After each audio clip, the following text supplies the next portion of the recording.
सांगलीच्या मक्याच्या कणसात असं शेतकऱ्यानं लावलेलं डोकं पाहून सर्वजण हैराण. पोलिसांच्या पायाखालची मातीच सरकली. सांगली जिल्ह्यातून समोर आलेली ही घटना ऐकून कोणालाही क्षणभर सुन्न व्हावं अशी आहे.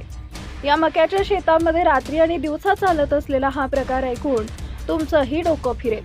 सांगलीतील या शेतकऱ्याच्या मक्याच्या शेतात नेमकं काय चाललं होतं ते लगेच पुढे पहा. त्या अगोदर तुम्ही आपल्या चॅनलवर नवीन असाल तर चॅनलला सबस्क्राईब जरूर करा, जेणेकरून अशा प्रकारच्या अपडेट्स या तुमच्यापर्यंत पोहोचत राहतील. साधं शांत हिरवळीनं नटलेलं शेत, मक्याच्या उंच कणसांनी भरलेलं शेती आणि त्या शेतीत असं काही दडलं होतं ज्याचा थांगपत्ता शेजाऱ्यांनाही नव्हता. पहिल्यांदा कुणालाच संशय आला नाही, कारण दृश्य अगदी नेहमीसारखं होतं.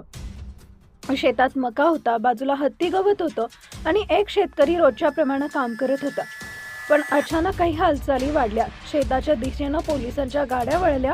कुणाला काहीच कळेना शेतात काय झालं. शेतकऱ्याला घरातूनच उचलायची चर्चा सुरू झाली. गावात भीती पसरली. शेतात काहीतरी भयंकर घडतं असं बोललं जाऊ लागलं. पोलीस थेट शेतात शिरले. मक्याच्या कणसामध्ये नजर टाकली. सुरुवातीला सगळं नेहमीसारखं दिसत होतं, पण काही क्षणातच वातावरण बदललं. शांत असलेली ती शेती अचानक संशयास्पद वाढू लागली. मक्याच्या झाडांमधून वेगळीच पानं दिसू लागली.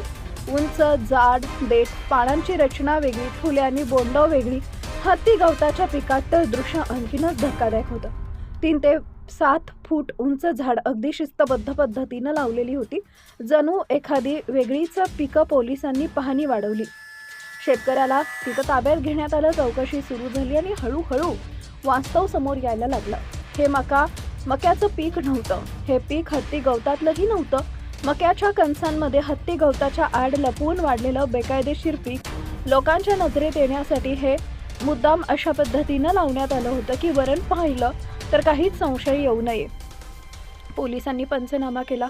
एक झाडं मोजली गेली. पानं, फुले, बोंड वेगळी करण्यात आली. काही झाडं तोडलेली, काही उभी, सगळ्या पुराव्यासह जमा करण्यात आलं. शेतीतून इतकं मोठं वजन बाहेर येईल याची कुणालाही कल्पना नव्हती. शेकडो किलोचं वजन ते पीक प्राप्त करण्यात आलं.